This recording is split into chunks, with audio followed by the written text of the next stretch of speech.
Good morning, Hornets, and welcome back to today's segment of Beech Grove Student News. I'm Alexa Peak. And I'm Bryn Kingery. Today we will be taking a look at the Polar Plunge, Lots on Yearbook, current election standings, and as always, sports. But first, let's toss it over to Caleb for weather.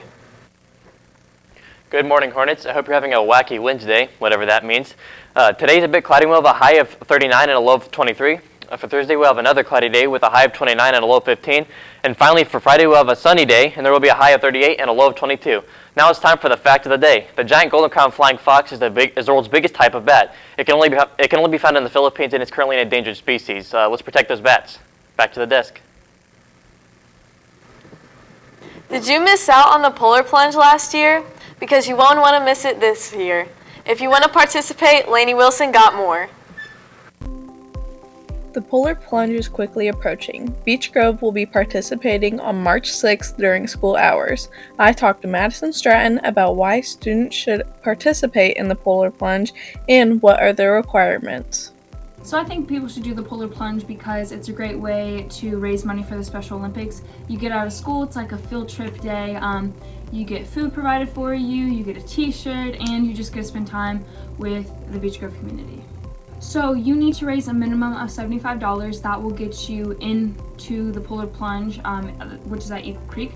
You also will get a t-shirt and fun socks. And before you do the Polar Plunge, there's a lot of fun eating contests and a lot of fun games that really get you hyped up for the plunge. I also asked Madison what her experience at the Polar Plunge was like last year. So I personally had a great experience at the Polar Plunge. It was so heartwarming to see that I was actually making a difference in the community and with the Special Olympics. It was freezing. I mean, it kind of sucked, but it was all worth it in the end. If you are looking to participate in this year's Polar Plunge, please contact Mr. Daniels to join the Beech Grove team. All donations go to the Special Olympics. This has been Lainey Wilson for Beech Grove Student News. Thank you for watching, Hornets. Our yearbook is nearly done, which means there are only 45 yearbooks left for purchase. These books are $45 a piece. You can see Mr. White in the TV studio for more, or you can go to yearbookordercenter.com and enter the school code 8750 to order. Senior quotes are due next Friday, February 28th. Do not forget to submit your quote, Hornets. And senior ads are still $20. You can email High School Yearbook for more information. Also, if you know any businesses that would be interested in purchasing an ad in our yearbook, please email High School Yearbook for that as well. Prices differ depending on the size of the ad. Senior quotes are due next Friday, February 28th, and then also senior send-offs will be due, I believe, next Friday as well. They're only $20, and we have a lot of spots left. So if you would like a senior send-off or just a senior ad in the yearbook, you can email Mr. White or you can email HS Yearbook.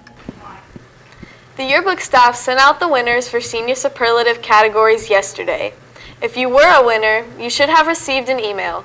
Today at 2:15, we will be taking photos for the senior superlative categories in the TV studio.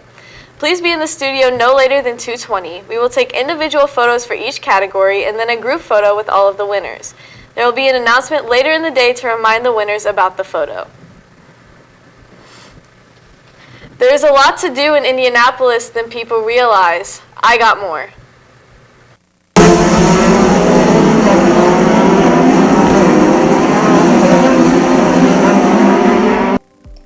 Hornets, most of us would think that Indiana is such a boring state. Well, I'm here to show you some things you can do with your friends that are actually fun. One thing you can do is appreciate the rain and remember it grows our core.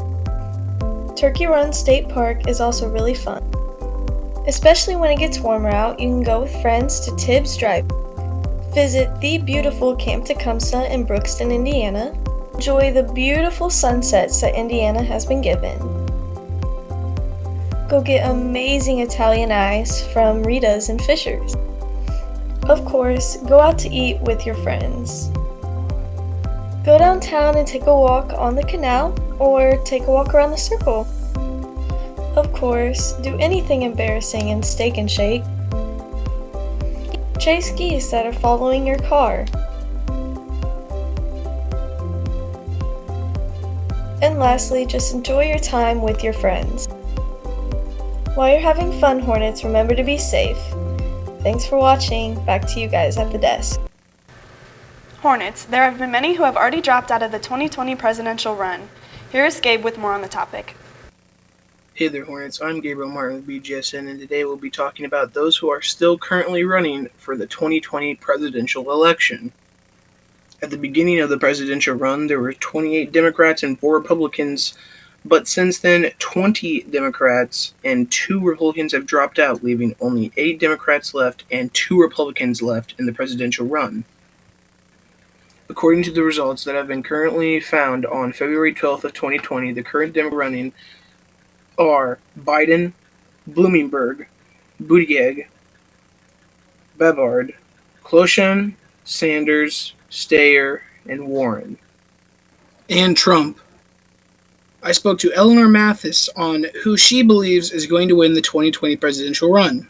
I think Bernie Sanders has a great chance of winning the election, since he has, the media has definitely been repressing how much he has won so far, but he's been in the lead for most polls recently, so I think he has a great chance of winning. I then asked her why she believes this. I think just from the statistics that he's been in the top 3 for quite a long period of time, and he has the backing of people because he takes donations, unlike other candidates that pay to get advertising. He takes donations from the people. I've been Gabriel Martin of Bgsn. Back to you guys at the desk. Now let's toss it over to Josh Fryer for sports. Good morning, Hornets, and welcome back to sports. In Beech Grove news, boys basketball had a game last night and played the Cardinal Ritter Raiders. The boys came away with a win, beating the Raiders 75-74. There will be a girls' tennis call-out meeting Thursday, February 20th, right after school at 3 p.m. in room 138. It is very important that you attend this meeting if you are planning to play tennis this spring. The NBA All-Star Game was this weekend. I went out and got more on how things went. The NBA All-Star Game was this past weekend, and it was Team LeBron versus Team Giannis. Team LeBron won 157-155.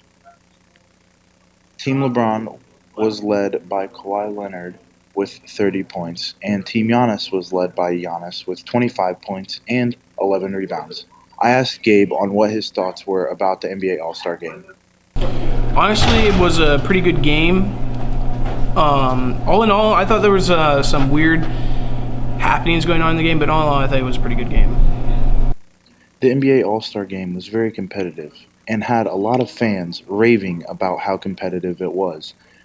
I asked Gabe Martin on what his thoughts were between the Pro Bowl and the NBA All-Star Game and how competitive it should be. I 100% think they should take the Pro Bowl as serious as the NBA All-Star Game. I mean, all in all, I think they should take any game as serious as the All-Star Game. I hope you guys enjoyed and have a fantastic day, Hornets. On Monday, the Daytona 500 took place, and there was a huge crash during it. Jace went out and got more on this topic.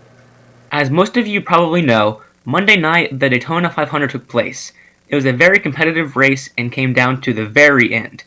At the end, though, a terrible crash took place, taking out the leader, whose name is Ryan Newman. He had been leading for a while, and the checkered flag was in sight, but he failed to do a special maneuver and crashed out horrifically. He was immediately rushed to a nearby hospital to be treated due to the way the crash had happened. Let's take a look at this crash. The inside, they lock bumpers and turns Ryan Newman around. Upside down he goes. Corey LaJoy coming along, making contact. Blaney tried the top side, tried to get low. Ryan Newman goes around, and the car goes to its roof, and here's the on-rushing Corey LaJoy, picking it up and over. This crash was very horrifying to see. He was rushed to the hospital without any word of if he was okay or not. They announced today, though, that he is alive and speaking. Last night, he was originally reported as in serious condition. Thanks, Josh. That's it for today's daily segment of BGSN 10. Teachers, don't forget to hit that bell icon and subscribe button to get notified every time we go live. Also, don't forget to follow us on Twitter and Instagram at BG Student News. I'm Bryn Kingery. And I'm Alexa Peak. Have a wonderful Wednesday, Hornets.